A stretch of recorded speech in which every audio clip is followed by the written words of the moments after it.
جنات کو قتل کیا جا سکتا ہے، حدیث میں موجود ہے، جلانے کا مجھے نہیں پتا، جب کسی وقت ہم پڑھتے ہیں تو ہماری نیت یہ نہیں ہوتی کہ جل جائے تو وہ جل جاتے ہیں خود بخود، یہ ہمیں کوئی پتہ نہیں ہے، ٹھیک ہے۔ قتل اس کو کیا جا سکتا ہے یا یہ قتل کر سکتا ہے۔ اب دلیل مانگے مجھ سے کہ آپ حدیث سے دلیل دیں۔ خالد بن ولید نے عزا کو قتل کیا تھا، عزا جننی تھی۔ عزا کون تھی؟ قرآن میں ذکر ہے نا، لات منات عزا کا۔ تو خالد بن ولید نے عزا کو قتل کیا تھا۔ اس صحابی کو جن نے قتل کیا تھا جو خندق کے موقع پر رسول اللہ صلی اللہ علیہ وسلم سے اجازت لے کر نئی شادی ہوئی تھی، تو جب گیا تو جب اپنے گھر پہنچا تو دیکھا کہ اس کی بیوی باہر گلی میں کھڑی ہے، غصے سے کہنے لگا کیوں، تم کس چیز نے تجھے گھر سے نکالا ہے؟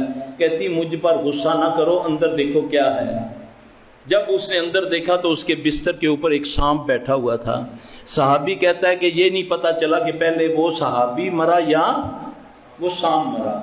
اس کے بعد اللہ کے نبی صلی اللہ علیہ وسلم نے فرمایا کہ اپنے گھر کے سانپوں کو مارنے سے پہلے آواز دے دیا کرو۔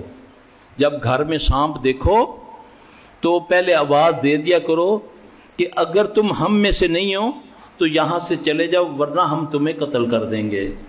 تو جو جن ہوتا ہے سانپ کے روپ میں یا بچھو کے روپ میں، تو وہ جب آواز دی جائے تو میرا زندگی کا تجربہ ہے کہ وہ نہیں ٹھہرتے، وہ چلے جاتے ہیں۔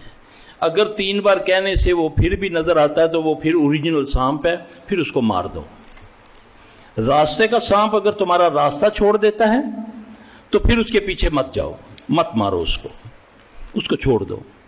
اگر وہ تمہیں زر پہنچاتا ہے تو پھر اس کے ساتھ، کیونکہ آپ صلی اللہ علیہ وسلم نے فرمایا کہ زیادہ تر جنات سانپ اور بچھو کے روپ میں ہوتے ہیں۔